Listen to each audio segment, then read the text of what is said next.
Mesdames, Messieurs, merci beaucoup d'être avec nous dans Débriefing. Débriefing, chaque semaine sur Beyond Télévision, nous faisons le tour des questions qui agitent le débat public. Il y a 10 ans, tout juste, Jean-Pierre Bemba a été arrêté à Bruxelles à la suite d'une requête de la Cour pénale internationale. 10 ans de longues procédures, 10 ans d'épreuves, à la clé double condamnation, 18 ans de prison pour crimes de guerre et crimes contre l'humanité, 12 mois de prison pour subornation de témoins. En 10 ans, est-ce que sa popularité est toujours intacte? Quel est son destin politique? Comment se porte le MLC, son parti, lui qui était candidat président de la République. Une série d'interrogations également sur les élections prévues le 23 décembre prochain. Comment y aller alors qu'une frange de l'opposition dit toujours non à la machine à voter? Comment y aller sans cette décrispation tant réclamée? Comment y aller sans la réforme de la CENI et du CESAC consacré dans l'accord de la Saint-Sylvestre? Où en est ce mariage UDPS, UNC et MLC? Je suis avec un MLC sur ce plateau, Jean-Jacques Mamba. On est le porte-parole. Monsieur Mamba, bonsoir. Bonsoir, madame. Alors, j'ai voulu qu'un MLC soit sur ce plateau pour que ceux qui nous suivent aient les dernières nouvelles de Jean-Pierre Bemba, président du MLC, ancien vice-président de la République. 10 ans en prison pour le MLC, ça représente quoi?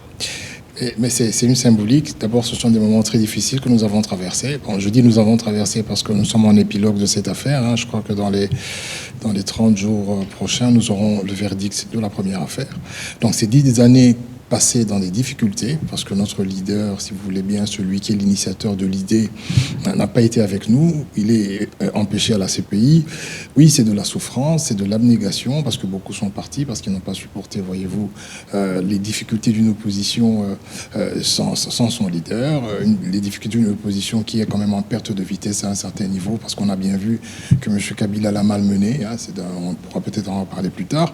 Et c'est vrai que pour nous, c'est symbolique, parce que nous disons que pendant ces 10 dernières années, j'estime, pour ma part, que s'il était présent, il y a beaucoup de choses qui ne se seraient pas passées comme elles se passent aujourd'hui.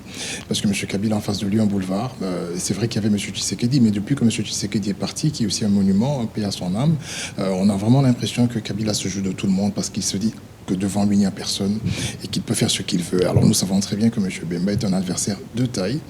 Et bon, voilà, nous espérons pour lui un dénouement heureux et nous espérons qu'il soit parmi nous bientôt. Mais voilà, c'est quand même 10 années passées dans l'abnégation, la souffrance et il y a beaucoup d'émotions.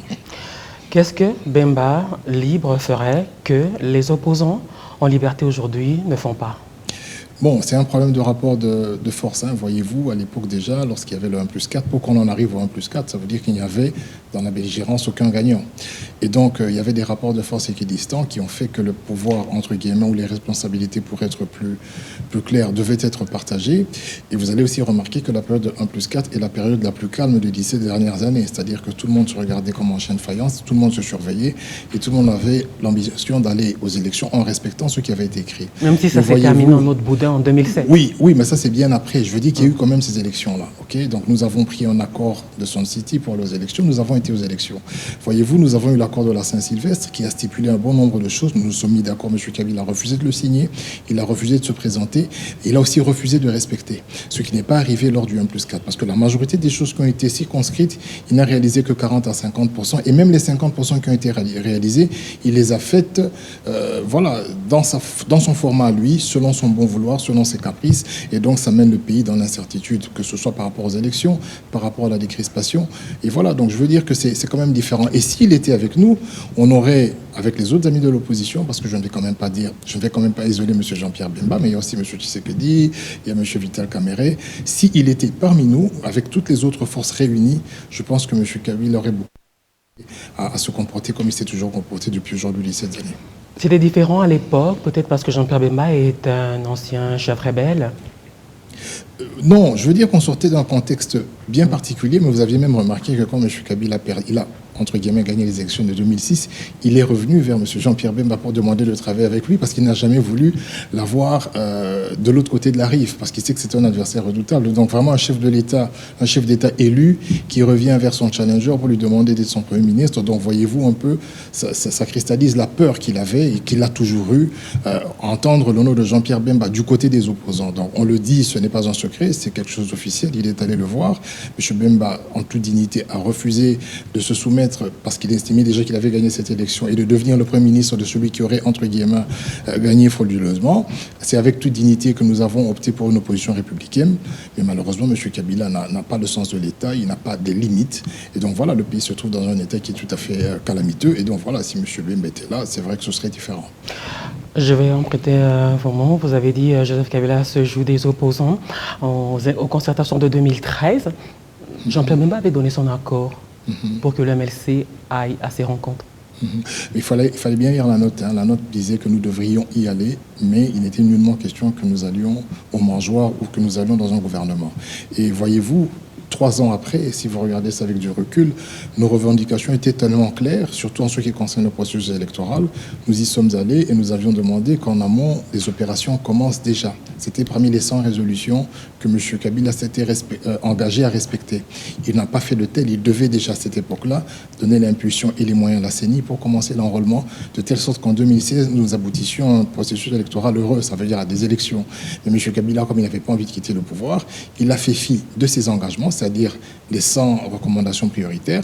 Il a attendu en 2016, quelques mois avant que son mandat finisse, pour exploser des problèmes liés à l'organisation, dire qu'on n'a pas de fichier. Donc je veux dire que c'était une décision courageuse. C'est vrai que nous avions été incompris à l'époque et nous avons payé le prix parce que certains de nos camarades d'antan sont partis dans la majorité. M. Louaka est devenu ministre. M. Kambinga est d'abord allé dans la majorité. Aujourd'hui, il crée le centre qui est quelque chose d'assez flou.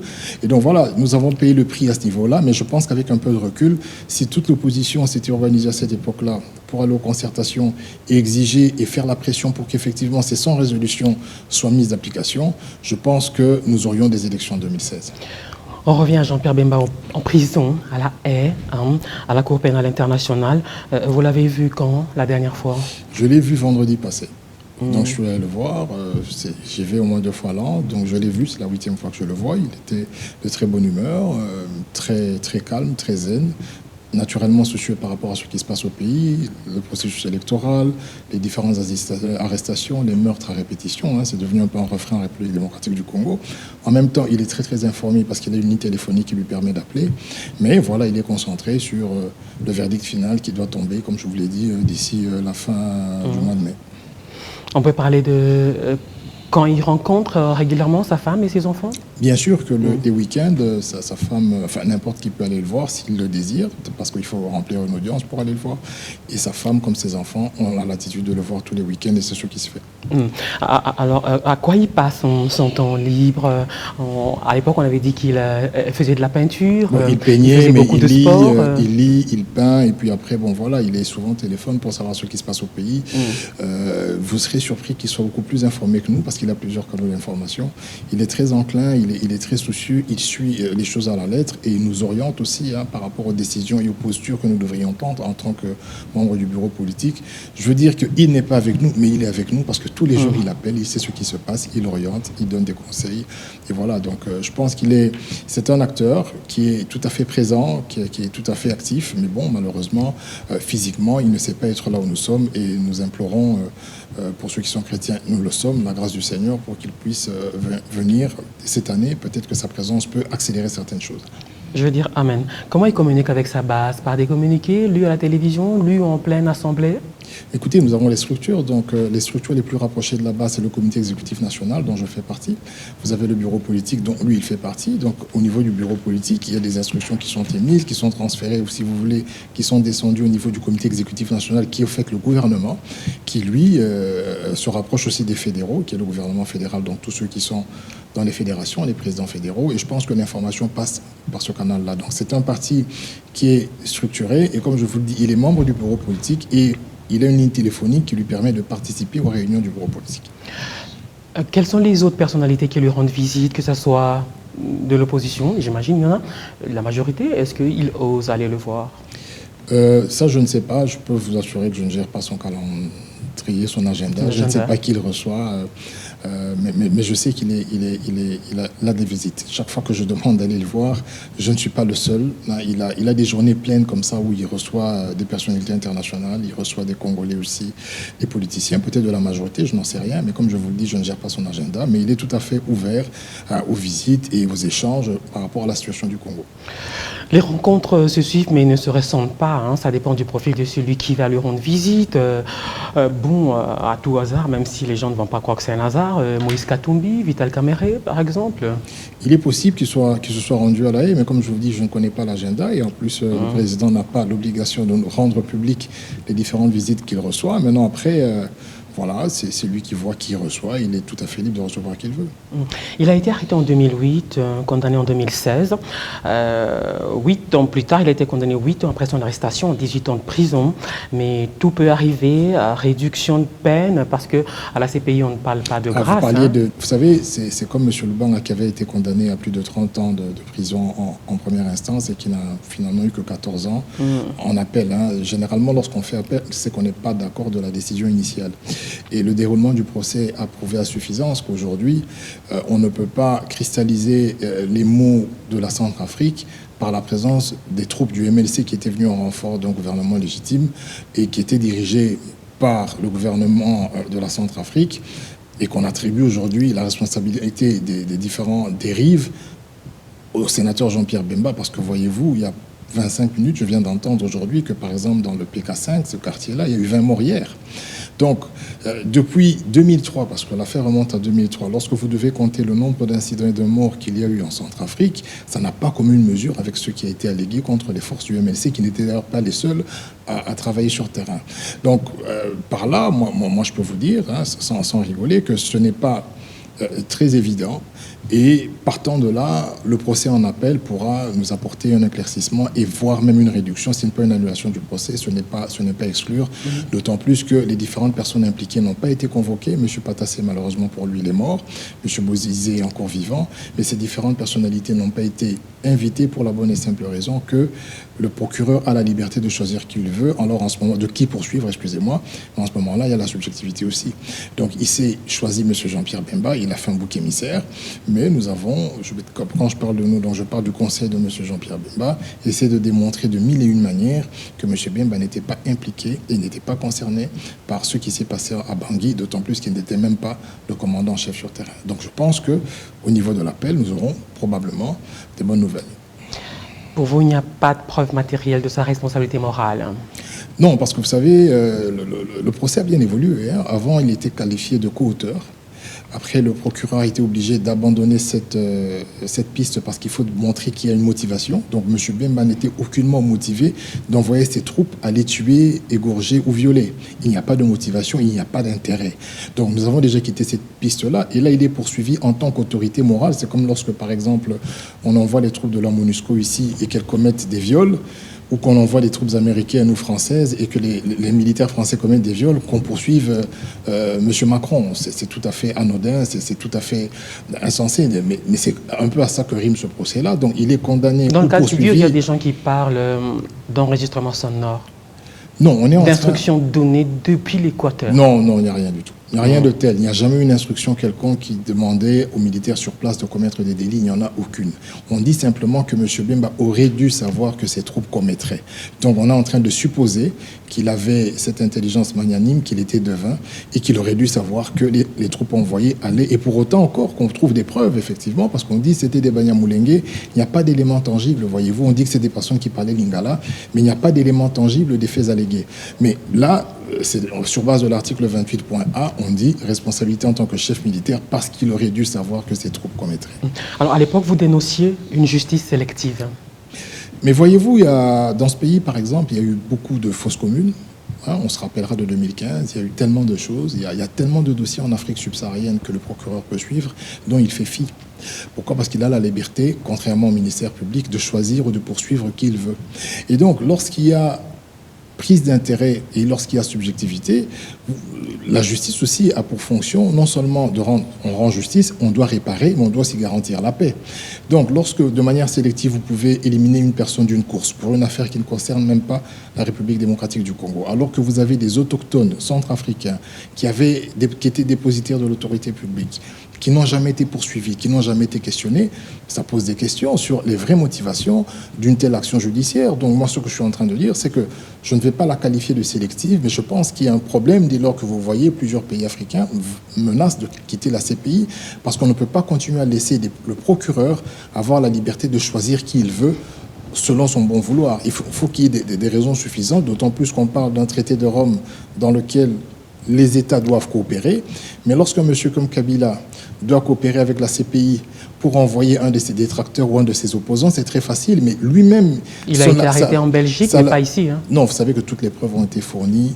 Toutes les preuves ont été fournies par le gouvernement et aidées par le gouvernement congolais. C'était à la suite d'une plainte de la FIDH? Non, c'était à la suite des reportages faits par des journalistes congolais payés par l'État congolais. C'était pas la FIDH? Non, la FIDH, mais je veux dire que la collection des preuves sur le terrain, les différents témoignages a été faite par des journalistes congolais payés par l'État congolais qui avaient, pour la première fois que j'entends ça, avoir des frais de mission. Donc nous savons à quel niveau le gouvernement congolais a participé de cette enquête fallacieuse, mais là n'est pas le débat. Je peux revenir aussi sur le cas, par exemple, de M. Babala. M. Kabila a coopéré pleinement pour qu'il soit arrêté. Et voyez-vous, même lorsqu'il devait être relâché, notre gouvernement a dit qu'il n'était même pas en mesure d'assurer sa sécurité ou qu'il allait troubler l'ordre public. Donc voyez-vous un peu à quel niveau se situe. C'est-à-dire que lorsque vous avez un pouvoir qui est tout à fait illégitime, qui n'est pas exemplaire, mais qui peut se servir de la CPI pour se débarrasser de ses opposants les plus farouches, alors là, c'est biaisé. Donc je suis aussi d'avis qu'on doit réguler les pouvoirs du procureur et même à la limite renforcer nos justices en interne pour qu'on n'ait plus à recourir à la CPI pour juger les concitoyens qui sont en marge de la loi. À quel profil d'homme faut-il s'attendre à sa sortie de prison, d'après vous? Mais c'est une personne assagée, c'est une personne qui a tiré les leçons de la vie. Vous savez, lorsque vous n'avez jamais connu la prison et que vous y passez 10 ans pour des choses qui ne vous concernent pas, forcément, il y a quelque chose qui change. Et je pense que c'est quelque chose de positif. Nous aurons en face de nous un homme qui est beaucoup plus mûr, qui est beaucoup plus mature, qui est passé par l'école de la vie. C'est une expérience première et je pense que c'est la dernière pour lui et qui pourra, avec la sagesse qu'il a acquis ces 10 dernières années, être encore beaucoup plus utile qu'avant pour le pays. Et avec une popularité beaucoup plus renforcée. Ça, on le verra sur terrain. On ne va pas faire du triomphalisme. C'est sûr que s'il sort aujourd'hui, ça sera un jour férié. Il y a cette sorte de compassion du public. Pas seulement la compassion, mais voyez-vous même... vous savez, nous sommes dans un pays... Bon, vous savez, le succès que vous voyez dans les rues et tout ça, c'est aussi parce que vous avez un potentiel de personnes oisives. Quand je dis oisives, dans le bon sens du terme, mais aussi pour expliquer aussi que des personnes qui chôment. Les gens n'ont pas d'emploi. Nous sommes dans une métropole de 13 millions d'habitants. Vous avez à peu près 7 à 8 millions de jeunes en âge de travailler qui crient au changement et qui pleurent le changement. Donc lorsque vous pouvez capitaliser leur mécontentement et que vous êtes un leader d'opinion en lequel les personnes croient, vous faites des exploits. Voyez-vous, M. Tshisekedi Félix aussi a fait un raz-de-marée et je le félicite en passant. Donc je veux dire que M. Bemba viendra, fera le double. Et moi, je dis aussi que ce sera férié parce que les gens l'attendraient de pied ferme, parce que les gens sont fatigués de la Kabylie, sont fatigués de M. Kabila, mais en même temps sont pris en otage. Parce qu'au fait, chaque fois qu'on manifeste, soit vous allez en prison, atteinte au chef de l'État. Voyez-vous, avec M. Gekoko, une conversation sur WhatsApp l'amène en prison pour 18 mois. Nulle part au monde, on peut juger une personne sur base d'une conversation privée. Mais ça ne se fait que dans ce pays où on ordonne une liberté provisoire, mais on rejette cette liberté et on le condamne en appel à 18 mois. Donc, ce sont des cas de figure, des cas emblématiques qui montrent à quel niveau la justice est instrumentalisée et peut effectivement, comme vous le pensez, faire en sorte que des personnes comme Jean-Pierre Bemba, si elles doivent revenir, effectivement, bénéficieront de l'accueil qui est à la hauteur de leur personnalité. Personne n'a oublié les marées humaines à son retour à Kinshasa lors des élections de 2006. Oui, mais il a fait le plein des stades et ainsi de suite. On va pas rester nostalgique. Hein. Nous sommes plutôt concentrés sur le processus électoral en cours. Nous sommes concentrés sur le procès qui devra naturellement donner ses dernières nouvelles au mois de mai, le mois que nous venons de commencer aujourd'hui. Nous restons confiants, nous restons solidaires. Après, le reste, on verra bien. Est-ce qu'il écrit ou il y a quelqu'un qui écrit sur lui? Je pense qu'il doit avoir des mémoires. Il est quand même des policiers de la nouvelle génération qui ne peuvent pas laisser tout passer sans avoir des archives pour aider les générations qui viendront. Je pense qu'il cogite et qu'il écrit, il écrit ses mémoires. Et je ne serais pas étonné que des gens le fassent aussi à sa place ou le fassent pour lui. Je crois qu'il y a beaucoup de choses à écrire sur son parcours, sur son courage, sur sa lignée, sur son abnégation. Il y a plein de valeurs autour desquelles des écrits peuvent graviter. On passe aux élections. Au MLC, vous croyez aux élections en décembre prochain? Bon, excusez-moi, je n'aime pas trop l'expression croire aux élections. Les élections sont obligatoires, elles sont constitutionnelles. Maintenant, nous sommes dans un état d'esprit hypothétique parce que M. Kabila est incapable. M. Kabila n'a pas été à la hauteur de ses fonctions. L'article 69 lui demande d'organiser les institutions de manière harmonieuse. Nous devons avoir des cycles réguliers d'élections. On ne peut pas continuer à se mettre dans des postures où est-ce qu'il y aurait élection, il n'y aura pas élection. Ça reflète l'incapacité de M. Kabila, après 17 ans de règne, de nous donner un pays normal. Ce pays n'est plus normal parce que nous commençons encore aux élections. Bon, ça c'est une parenthèse. Après, est-ce qu'il y aurait élection? Nous avons une date, nous avons un fichier électoral. Nous aurons bientôt une loi électorale qui sera promulguée. Normalement, ces trois éléments-là sont des éléments, je veux dire, de droit qui nous permettront d'aller aux élections. Ce sont des instruments juridiques qui nous permettront d'aller aux élections. Maintenant, quid des instruments techniques et logistiques? Est-ce que le gouvernement est à la hauteur des décaissements demandés pour organiser le scrutin? Il me semble bien que la CENI a dit qu'elle n'a reçu qu'un tiers de ce qu'il lui faut pour tenir les délais. Et là, nous avons des problèmes techniques qui relèvent encore de l'incapacité du gouvernement, donc je parle de M. Tchibala et de M. Kabila, de trouver les moyens nécessaires, mais plus M. Kabila, la volonté de trouver les moyens nécessaires pour que nous ayons les élections dans les délais. Et moi, je peux vous dire que M. Kabila n'a pas envie d'élections, en tout cas pas, s'il avait envie des élections, nous les aurions en 2016. À 7 mois de ces élections, il y a encore beaucoup de querelles byzantines au niveau de la classe politique. Et comment y aller alors que beaucoup d'opposants rejettent la machine à voter? Mais parce que dans le calendrier électoral qui a été publié, qui a été accepté par la classe politique, un calendrier assorti de 13 contraintes, il n'y a pas d'espace, il n'y a pas d'indication sur la machine à voter. Cette suspicion légitime a été renforcée par la publication de Jeune Afrique sur les déclarations de M. Minakou, qui du reste n'a pas contesté, donc il n'y a pas eu de procès en diffamation, dans lesquels ils se félicitaient d'avoir une machine qui va leur permettre de gagner les élections. Donc si une machine permet à des gens de gagner les élections, ça veut dire que ce sont ces personnes-là, ce n'est pas le peuple ce n'est pas leur programme, ce n'est pas leur bilan qui va les aider à gagner les élections, mais c'est une machine. Donc partant de là, la suspicion est tout à fait légitime. Et lorsque on publie un calendrier dans lequel il n'y a pas la machine et que voilà, d'un coup de chapeau, comme ça on vous dit voilà, il y aura la machine à voter, c'est tout à fait normal que la classe politique, notamment l'opposition, refuse. Maintenant, il y a, comme j'ai pu constater, une forme de chantage. On vous dit que s'il n'y a pas... faisait allusion à la machine à voter ou au seuil de représentativité? Non, il a parlé de la machine et du seuil. Il a parlé des deux. Il faut reprendre l'audio. Il se félicitait de la machine et du seuil. Dans la machine, je ne sais pas dans quelle mesure, avec le logiciel qui a été créé, ils pourront faire leur majorité. D'ailleurs, voyez-vous, en 2006, ils ont fabriqué une majorité. En 2011, ils ont fait pareil. Mais pour en venir au fait, il y a une forme de chantage qui naît, qui stipule que s'il n'y a pas de machine à voter, nous ne tenons pas les délais. Malheureusement, la CENI n'arrive pas à démontrer, elle ne se déploie pas assez pour démontrer non seulement ce qu'elle appelle les avancées technologiques et les avantages qu'offre la machine, elle ne vulgarise pas assez, elle s'est cantonnée à faire venir les politiques, à les inviter à la CENI pour leur parler, mais sans garantie aucune, et la plupart sont restés quand même sceptiques, dont le MLC. Alors, il y a cette décrispation. Au sujet de la décrispation, on va vous répondre qu'il y a quand même des gens qui sont sortis de prison. Elle n'a pas été décidée, la décrispation n'a pas été décidée en format sélectif. Ça veut dire qu'on ne donnait pas la latitude à M. Kabila de choisir qui il allait pardonner ou qui il allait sortir, qui il allait gracier. Il y avait des cas emblématiques qui étaient marqués, il y avait des prisonniers politiques qui sont connus, il y avait des anciens militaires du MLC qui sont connus. Il n'appartenait pas à M. Kabila ou au ministre Tamboué de le faire au cas par cas. Parce que si nous avions traîné lors de la CENCO, notamment pour cette commission-là de décrispation, c'était pour trouver un compromis. Mais malheureusement, depuis les concertations nationales, M. Kabila s'était engagé sur cette question-là, par exemple des prisonniers politiques. Il n'a jamais résolu cette question. Donc, nous avons un gros problème. S'il faut y aller au cas par cas, vous faites allusion à qui? Non, il y a plusieurs gens. Moi, je ne vais pas m'apitoyer sur le sort des gens. Je prends le dernier, c'est le cas par exemple de Jikoko. Je peux prendre le cas de M. Franck Diongo. Je peux prendre le cas de M. Katumbi et tant d'autres cas.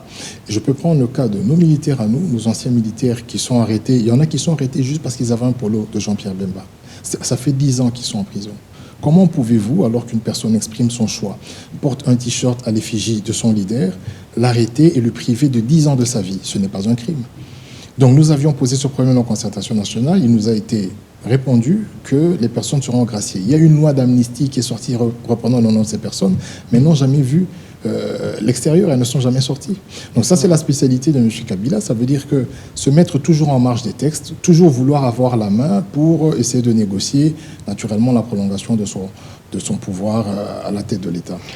La CENI et le SENSAC à réformer. Écoutez, ça figure dans l'accord de la CENCO. Il y a des revendications légitimes par rapport à cela. Ça n'a pas été appliqué. Je vois que le CLC se relance encore, pas encore relancer la machine. S'il faut refaire la CENI et le SENSAC, ça va encore bouffer du temps. Hein. Malheureusement, ça boufferait du temps, mais avec une classe politique responsable, on peut le faire en moins de 4 jours.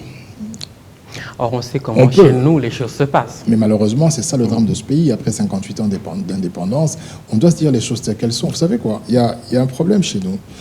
C'est que nous sommes représentés par des personnes dont le poids financier dans l'exercice de la représentativité, le poids financier personnel est tellement prépondérant qu'il est difficile pour la population de se retrouver.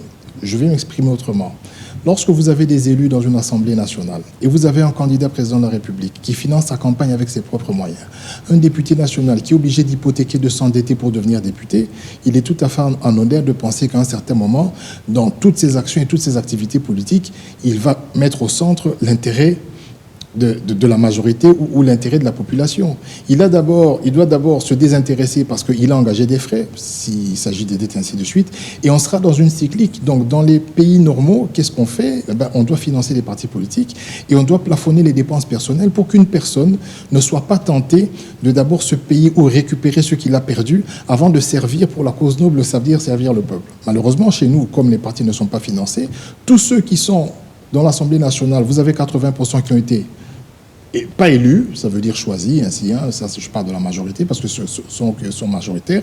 Et pour ceux de l'opposition qui ont réussi à se faire élire, vous avez aussi 80% qui sont partis parce qu'ils avaient financé leur campagne eux-mêmes et se sont retrouvés à un certain moment en position de commencer à monnayer des motions, ainsi de suite, pour récupérer un peu d'argent et se préparer aux élections à venir. Il faut avoir un minimum de confort et pas être complètement fauché pour se présenter à des élections. Oui, mais la première chose qu'on voudra... Non, vous savez...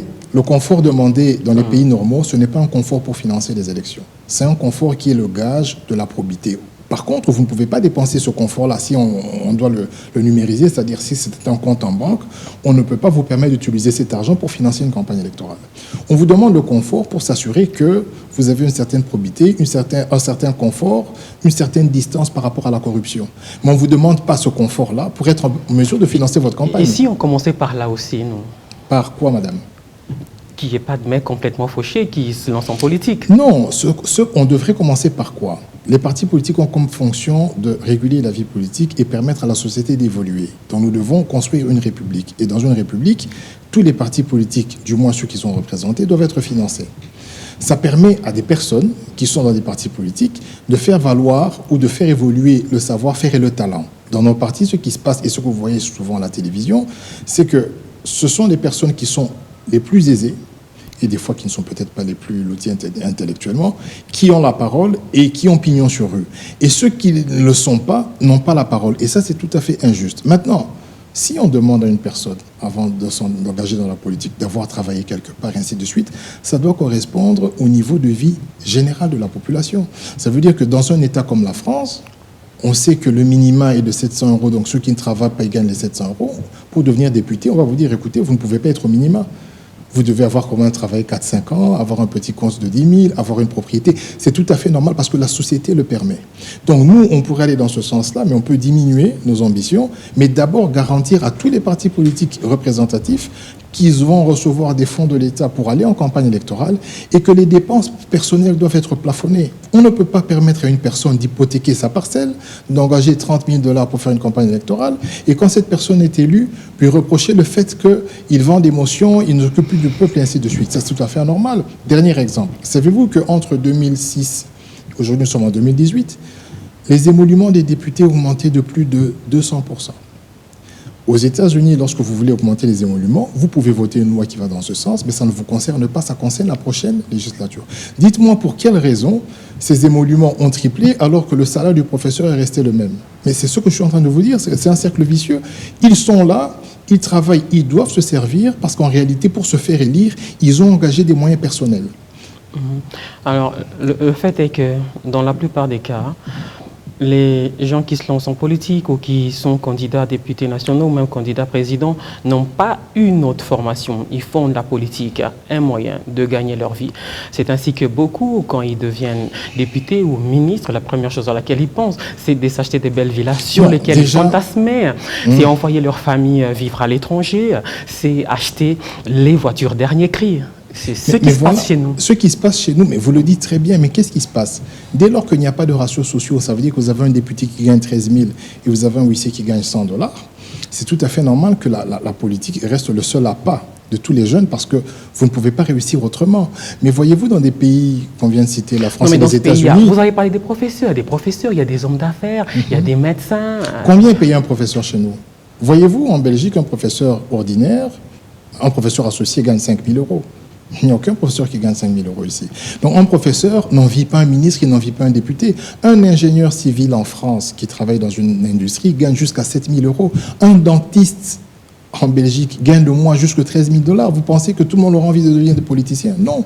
Donc ça veut dire que nous avons une société qui est tout à fait injuste et nous avons des institutions qui consomment près de 60% de notre budget, qui ne permet pas à ce pays d'être un lit, si vous voulez, pour recevoir des investissements et créer de l'emploi. Et en plus, nous avons un ministère de l'économie et du travail qui sont, comme je veux vous dire, qui sont asociaux. Le ministère du travail n'intervient pas, ne régule rien du tout. Et donc même le peu d'investisseurs qui arrivent ici, ils traitent les travailleurs congolais comme ils veulent. Parce qu'il n'y a pas de contrainte. Il suffit de mettre un ministre dans sa poche, le ministre de l'économie, le ministre des Finances, et vous pouvez bafouer les lois congolaises comme vous voulez. Il n'y a rien à faire. Vous savez que le ministre de l'économie, c'est un gars de l'UDPS, Joseph Kapika. Oh, je vous parle des différents, je peux l'inclure aussi, hein, les différents ministres de l'économie. C'est pas un gage de moralité, ça? Être de l'UDPS ne veut pas dire que c'est... Écoutez, mais M. Tchibala a été de l'UDPS aussi. Je vous parle de la moralité en tant que Congolais. Je vous parle du fait que vous pouvez être de l'opposition comme de la majorité. Dans une république, à un certain moment, il y a des limites qu'il ne faut pas dépasser. Mais M. Kabila ne connaissait pas ces limites-là et il n'a sanctionné personne. C'est ce qui fait que les gens ont compris que nous sommes dans une république bananière et que Mobutu est parti sans grand changement et les gens continuent à se comporter de la sorte. L'UNC, le MLC et l'UDPS étaient mis ensemble à un certain moment. Il y a des médias qui avaient même annoncé la naissance d'une plateforme. Que s'est-il passé? Écoutez, les discussions ont été ouvertes. Comme vous le savez, nous avons une élection en tour, à la présidentielle. Donc il faut à un certain moment que les différentes personnes qui se sont prononcées pour la magistrature suprême, donc je parle des candidats, notamment ceux de l'opposition, puissent à un certain moment se mettre ensemble et discuter des possibilités de n'avoir qu'une seule candidature. Parce que nous avons en face de nous des tricheurs qui veulent même nous imposer une machine. Et donc si nous ne sommes pas organisés, que nous allons en ordre dispersé, je pense que c'est un échec assuré. Et par rapport à ce qui s'est passé ces 15 dernières années, par rapport à tous ces morts, par rapport à Rossi, par rapport à Chebea, ce serait quand même fatidique qu'après 15 ans, 17 ans d'opposition, nous allions aux élections et que la majorité continue. Et vous ferez confiance, vous, à des gens qui étaient récemment à la majorité présidentielle? Écoutez, nous n'avons pas, si vous voulez, le monopole de... On n'est pas là. Je sais que l'opposition a comme fonction première ces dernières années de blanchisserie. Tout le monde qui vient, qui devient opposant et a de l'audience, il est écouté. Mais on en fait fi. Et si c'était des taupes? Non, il faut en faire fi. De toutes les manières. Et si c'était des taupes? Vous savez, individuellement, chaque personne répond de son parcours. Hein, vous savez, on peut avoir des plateformes et tout ce que vous voulez, mais lorsque une personne est citée nommément, elle répond de son parcours politique et des différentes actions qu'elle a posées. Maintenant, nous avons un esprit salvateur, nous devons nous mettre ensemble et nous disons que nous n'avons pas le choix, nous devons honorer le combat de ces 10 dernières années et ne pas permettre à M. Kabila et à sa majorité de continuer à gérer ce pays parce que c'est la ruine. Donc ça, c'est une responsabilité historique et je pense que chacun tirera les conséquences d'un comportement qui irait à l'encontre de ce que nous avons convenu. Pour vous, c'est comme si tout tourne autour de Joseph Kabila. Oui, c'est comme un cancer, madame. Vous savez, aujourd'hui, vous pouvez avoir un cancer et avoir plusieurs maladies, mais qui sont causées par le cancer. M. Kabila, en fait, si vous voulez, il est l'épicentre des problèmes que nous avons connus ces 17 dernières années. Il a échoué. Il a d'abord commencé par nous dire qu'il manquait 15 personnes pour gérer ce pays. Il n'a pas réussi sur le plan sécuritaire. Il n'a pas réussi à nous redonner un pays normal dans lequel, avec un potentiel assez impressionnant, les gens pouvaient trouver du travail, les gens pouvaient vivre en paix. Il a échoué sur tous les plans. Et comme si ça ne suffisait pas, alors que nous devons organiser sa succession, il a même torpillé sa propre succession parce qu'il ne veut pas partir. Ce pays ne mérite pas, les Congolais d'aujourd'hui ne méritent pas la vie qu'ils ont. Vous savez, lorsque Mobutu avait fait 32 ans, nous avions la paix. Mais les gens s'en foutaient à un moment. Ils disaient, OK, on ne va pas manger la paix, nous avons besoin de vivre parce que notre pays le permettrait si nous gérions bien nos ressources. Quand on vous dit, à l'époque de Mobutu, je n'ai jamais entendu ça, qu'un groupe de gens, je parle de Congolais, détiennent à Londres ou si vous voulez en Grande-Bretagne 653 millions d'euros. Mais c'est catastrophique. Est-ce que vous avez entendu le PGR en parler? Non. Est-ce que vous avez entendu une enquête ouverte pour vérifier qui a cet argent et comment cet argent a été détourné? Non. Non, M. Kabila est passif sur toutes les questions cruciales de ce pays. Et c'est pour cela qu'à chaque fois que nous parlons, parce que son autorité morale, c'est l'autorité morale de la majorité, nous sommes à deux mois du dépôt des candidatures et c'est tout le monde qui dit sous l'impulsion du Raïs. Donc personne ne veut parler de dauphin. Donc, nous allons tous parler sous l'impulsion du Raïs et nous disons que c'est le Raïs qui est la graine qui pourrit toute l'atmosphère politique. Même les anciens opposants, hein, c'est tous sous l'impulsion du Raïs. José Makila, Jean-Lucien Boussa, Germain Kambinga, Thomas Louakan, tout ça. Mais je dis, nous sommes en politique, madame. Heureusement que nous sommes à l'ère du numérique. Peut-être que vous aussi, vous parlerez comme eux un jour. Hein. Peut-être, mais je crois que Kabila sera déjà mort si je parle comme ça. Donc, je dis, nous avons un parcours. Et individuellement, nous en répondrons. Vous savez, lorsqu'on écrit l'histoire d'une personne, lorsqu'elle meurt, on la béatifie. Mais bon, bref, chacun de nous répondra de son parcours. Est-ce que la vie était mieux sous le 1+4? Mieux que maintenant, oui, bien sûr. Sous le 1+4. Sans déconner. Sans déconner, sans rire, même sur le plan économique. C'était. Mais écoutez, madame. On était mieux payé? Le professeur avait combien? Parce qu'on n'avait pas. Vous savez, nous avions quel taux pendant le 1+4? On a parlé du salaire des profs tout à l'heure. Nous avions quel taux lors du 1+4? Est-ce que vous vous rappelez du taux? Savez-vous que ce taux-là est resté, je crois, 2 ou 3 ans stable et que les choses fonctionnaient plus ou moins normalement? Je ne dis pas que c'est une période parfaite, c'est une période transitoire pour avoir des élections. Quand est-ce que les choses se sont... Tout le monde avait du travail, les gens mangeaient à leur faim? Vous savez, le 1+4, c'est une période qui était consacrée à consolider l'État et à organiser des élections pour avoir une majorité conséquente et déballer des programmes pour gérer le pays les 5 années qui suivaient. Le 1+4 n'avait pas la fonction, effectivement, parce que vous savez, c'était un gouvernement éléphantesque, c'était des belligérants. Je vais considérer que le 1+4, c'était transitoire. Les vrais mandats, c'est celui que M. Kabila a eu pendant les 5 ans, où il nous a parlé des 5 chantiers. Et après, il a vu que ça n'allait pas fonctionner, il est passé à la révolution de la modernité sans moderniser quoi que ce soit. Donc ça, ce sont des vrais mandats. Il y a l'absolution pour tous ceux qui étaient sur le 1+4. Je ne parle pas d'absolution. Je suis en train de dire simplement que c'est une période qui consacrait la préparation des élections après que le pays soit balkanisé sous une certaine forme, parce que vous aviez vu, il y avait plusieurs chefs de guerre, dont le MLC, vous aviez le RCD, ainsi de suite. Donc les accords de Sun City ont visé à ce que le pays soit réunifié et que nous allions aux élections pour dégager un président de la République et une majorité qui va faire un vrai programme pour les Congolais. Malheureusement, M. Kabila, il a eu 2 mandats et ce vrai programme, il ne l'a jamais réalisé. Alors, en juillet, la CENI va convoquer le corps électoral. Et pour maintenir la pression, le CLC, vous l'avez évoqué tout à l'heure, le Conseil de la post-soirée catholique au Congo, KLCC, c'est ça, et l'association Agir pour les élections transparentes et apaisées AETA invite les mouvements citoyens à multiplier les actions pour contraindre la CENI au respect de ce calendrier électoral.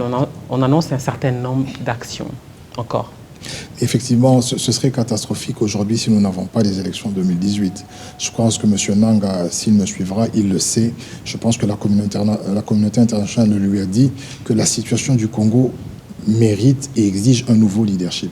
Il faut que M. Kabila, même ses pairs de la SADC le lui ont dit, il doit céder le pouvoir cette année pour permettre à ce pays d'avoir une nouvelle chance. Voyez-vous, ça fait quand même 58 ans, j'ai l'avantage d'aller quelquefois dans quelques pays d'Afrique noire et je vois l'évolution qu'il y a en Côte d'Ivoire, je vois l'évolution qu'il y a au Nigeria, je viens d'Addis Abeba, je vois l'évolution qu'il y a à Addis Abeba et je peux dire que tous ces pays réunis ne valent pas le Congo en termes de ressources. Ça veut dire que vous pouvez prendre le Gabon, la Côte d'Ivoire, vous pouvez prendre tout l'humour là. Pour vous, ici, il n'y a rien qui marche, quoi. Mais dites-moi ce qui marche. J'aimerais bien savoir, madame. Si vous savez quelque chose qui marche pas parfaitement, dites-le moi. J'aimerais bien savoir. Vous m'informerez. Ce serait un service que vous rendrez à la nation. Et je vous dis que rien ne fonctionne. Rien ne fonctionne du point de vue social, du point de vue économique, du point de vue sécuritaire. Rien ne fonctionne. Vous savez que même à la primature, il y a des arriérés de paiement, madame. Je dis bien la primature de la République, là où loge le Premier ministre, il n'arrive pas à payer ses propres fonctionnaires. Vous savez que même la CENI qui doit organiser ces élections, dernièrement, il y avait 4 mois d'arriérés. Dans les provinces, les gens ne voulaient plus travailler.